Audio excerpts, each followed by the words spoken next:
Oh, but I think the microtransaction loot box thing has really come to a boil, or it came to a boil when Star Wars Battlefront 2 came out, because EA promised all this stuff. They promised that loot boxes were not going to be like a big thing in terms of like affecting gameplay. They promised that you'd be able to grind and get everything in a timely manner, and it was a complete lie. The loot boxes were a huge part of the gameplay. They were pretty much required to get anything cool. And also again, I think I mentioned before, it took like 20,000 hours of gameplay if you wanted to actually unlock everything. And it got to the point where class action lawsuits were actually filed against Electronic Arts.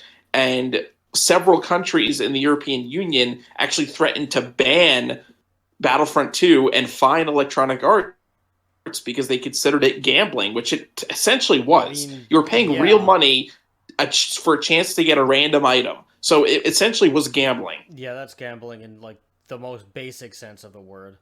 Yeah. After the backlash from that, EA was kind of forced to like fix it a little bit, and they made it way easier to unlock items. The grind was not nearly as bad, so you could actually realistically unlock what you wanted to unlock in a timely manner.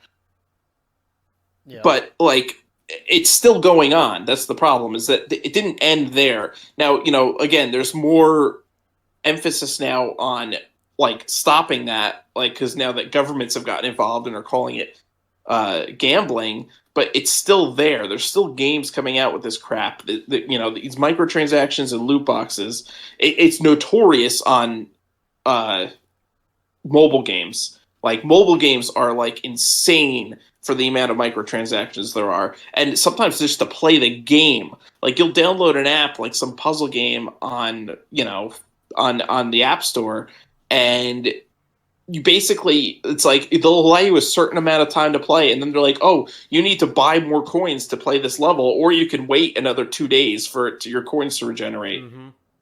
And the problem is that it targets the people that are playing mobile games are like older people and little kids. And the older people, a lot of the times, are just like, end up being like addicted to gambling. So they just keep buying and putting themselves in debt. And little kids don't know any better and are playing on their mom's phone and just buy. And they're spending all this money.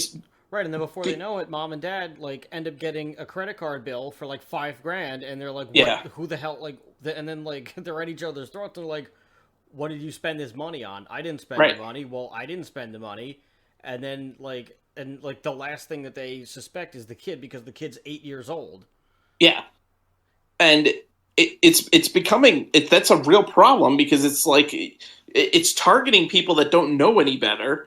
Or have gambling addiction, which is even worse. It's like basically like a heroin dealer, opening up shop like next to a drug addiction clinic, It's a great business model. Well, yeah, great business model. And these companies are making like hand over foot, and the really effed up thing is that a lot of times these are companies that are based in China. They're purposely doing this because they want to like take money out of like the West, so to speak, and they use predatory business tactics. They try to wipe their competition off the map. It's a really like sleazy kind of like, it's almost like how, like kind of like a sleazy gambling operation almost, because China, for as long as it's been a nation, because the wealth gap was always just so intense that it's not only extreme, like it's the extreme capitalism combined with extreme poverty, and that's where you get a kleptocracy where everybody's just cloning everything, and on top of that, they're utilizing these like really shady business practices, because that's the only way that a lot of people can even get close to getting ahead. Yeah, and the messed up thing is too ingrained in the culture. Well, and the messed up thing is too now is that because these games are so popular in China specifically, you have now Western companies catering to that. Like Blizzard is a perfect example. Blizzard, they were when they did BlizzCon. This was a couple years ago now. everyone's excited. They were promising that there was going to be a new Diablo game. Well, Oh, it I know turns out it this. wasn't an actual Diablo game. It was a mobile game, a Diablo game. And the only reason they did it is because there's a huge market for mobile games in China, and the Blizzard wants that money. So it's like they're using these like really sleazy business practices to like make really shitty video games just to make a quick buck, Yeah, and my it's happening brother-in-law was across the at that board. game. My brother-in-law was at the that BlizzCon, Oh yeah, and people were he told me pissed. firsthand it was like one of the one of the funniest and like saddest things that he had ever seen. Yeah, But he was like, I mean, but like he was just like it was just really funny to be there. yeah.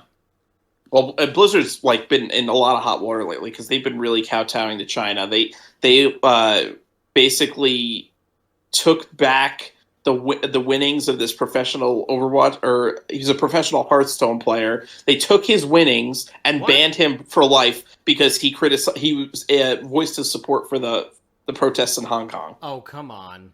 Because Blizzard is literally afraid of offending the Chinese Communist Party. Jesus, can that kid? Can he sue for that? Uh, He probably should be able to sue. Technically, he can't because he Violate signed the a code of contract. Oh, come on. Right. He's contracted by Blizzard, so they could say, "Oh, well, you're in violation of your contract because you That's made a such- political statement that is that's against such- our wishes." That's such nonsense. Yeah. Well, it was a big backlash against that. A lot of people actually canceled their WoW subscriptions over it. Well, It good. really didn't do much because, No, I'm sure you know, it didn't. There's too many people that would replace well, that's the them thing. immediately. Exactly. There's just way too many people. But I mean, it really, this could all kind of be lumped in, these sleazy practices in the gaming industry that have come about over the last 15 or 20 years. It's just been getting worse. And I'm really seeing that there's probably going to be a video game crash again soon. And I'm just kind of actually hoping it goes that way because, you know, when we had the video game, I think we've probably said this before on the podcast, when we had the video game crash in the early 80s, what came out of it was Nintendo and like the golden age of video gaming. So, you know, we could really use another golden age of video games. And unfortunately, the only way to do that is for the industry to collapse. Mm.